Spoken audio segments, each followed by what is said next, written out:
Assalamualaikum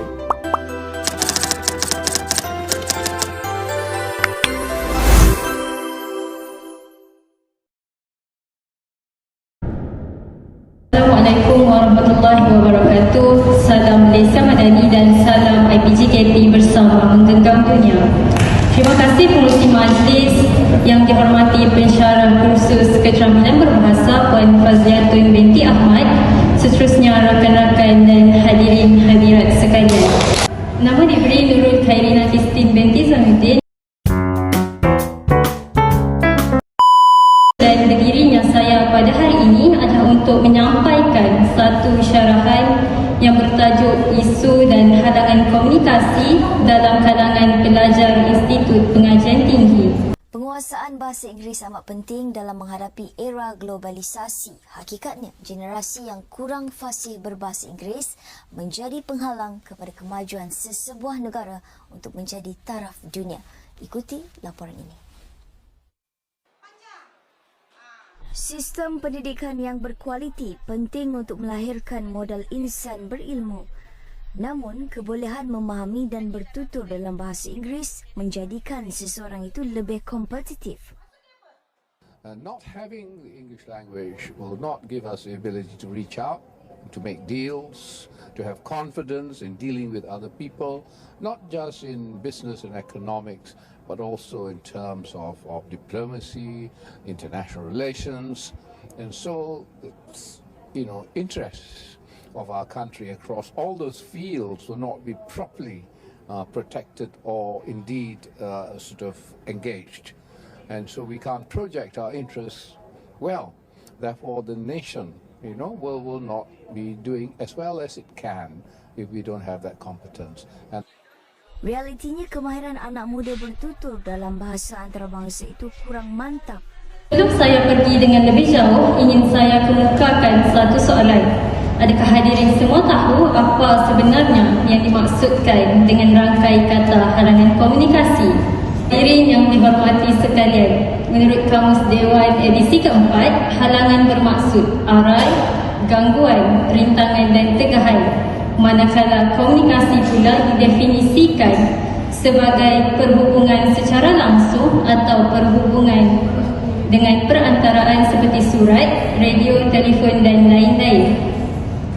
Melalui definisi yang saya nyatakan sebentar tadi, dapat dilihat dengan lebih jelas rangkai kata halangan komunikasi ini membawa maksud perkara yang menjadi gangguan sewaktu berkomunikasi atau sewaktu seseorang melakukan proses pertukaran maklumat, perasaan, idea, fikiran dan lain-lain secara langsung melalui pelbagai jenis perantaraan. Antara halangan yang akan saya kupas pada hari ini ialah pelajar malas menguasai bahasa kedua, iaitu bahasa Inggeris, pelajar malu apabila melakukan kesalahan semasa berkomunikasi dengan pelajar lain, dan pelajar kurang keyakinan diri. Hadirat yang dihormati sekalian, perkara pertama yang akan saya kupas ialah berkaitan dengan halangan pertama, iaitu pelajar malas menguasai bahasa kedua, iaitu bahasa Inggeris. Seperti yang kita sedia maklum, terdapat beberapa institut pengajian tinggi, terutamanya institut pengajian tinggi swasta yang menggunakan bahasa Inggeris sebagai bahasa pengantar bagi memudahkan pelajar-pelajar berkomunikasi dengan pelajar-pelajar antarabangsa. Dan yang paling penting, pelajar tempatan itu sendiri menguasai bahasa kedua tersebut. Hal ini bagi memudahkan pelajar tempatan untuk berurusan dengan pelajar antarabangsa, khususnya semasa menyiapkan tugasan.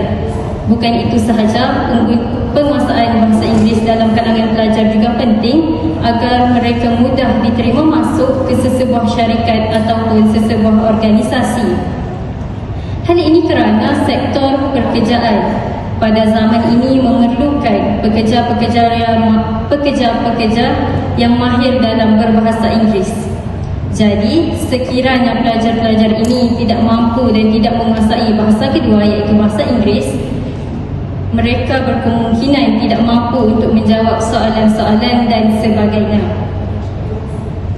Dan interaksi di antara pelajar dan penemu duga yang tidak baik ini mampu membuatkan mereka tidak diterima masuk ke dalam sektor-sektor tersebut.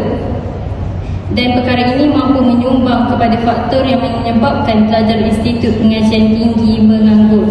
Tegasnya, komunikasi pelajar akan menjadi tidak menentu apabila pelajar sendiri tidak mampu menguasai bahasa kedua iaitu bahasa Inggeris. Ni dah bekerja kurang hampir 2 dekad dan kebanyakannya saya terpaksa berkomunikasi dalam bahasa Inggeris. Cuma saya perhatikan kebelakangan ini ada beberapa perkara pelik lah yang saya nampak bila orang nak komunikasi dalam bahasa Inggeris ni. Salah satunya saya tengok ialah ada orang tu dia pergi interview. Interviewer tanya dalam bahasa Inggeris tapi dia jawab dalam bahasa Melayu. So takkanlah sepatah perkataan bahasa Inggeris pun dia tak boleh nak cakap. Hadirin sekalian, halangan kedua yang akan saya kupas ialah pelajar malu apabila melakukan kesalahan semasa berkomunikasi dengan pelajar lain, terutamanya ketika menggunakan bahasa Inggeris.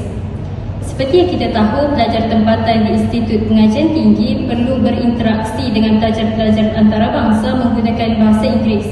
Sebagai seorang pelajar, kita pasti malu dan memikirkan pendapat orang lain apabila kita berucap atau bercakap di hadapan umum.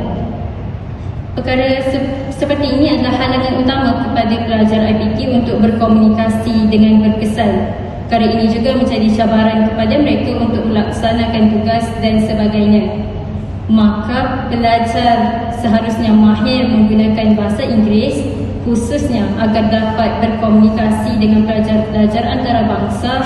Seterusnya tugasan-tugasan juga dapat diselesaikan dengan mudah. Hadirin yang saya kasihi sekalian, isu keyakinan diri dalam kalangan pelajar adalah perkara yang sering diperkatakan. Dapat dilihat, pelajar biasanya gemuruh apabila berhadapan dengan orang ramai dan mereka pasti tidak mampu berkomunikasi dengan baik. Pelbagai kajian telah dijalankan bagi mengatasi masalah keyakinan diri ini.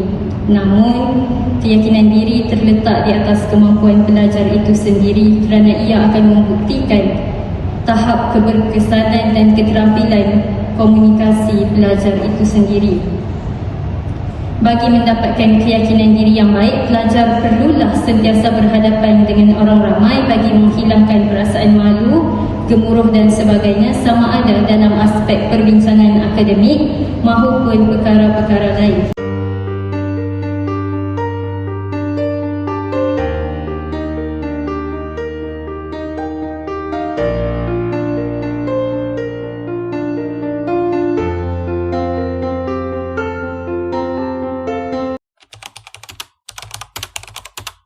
Saudari generasi kelas pertama, akhir kalam, setiap pelajar perlulah sentiasa yakin dan bersedia dengan apa yang bakal dihadapi semasa berkomunikasi dan berinteraksi dengan orang lain. Tegasnya, komunikasi yang berkesan datang daripada pelajar yang berkeyakinan dan sentiasa berfikiran positif.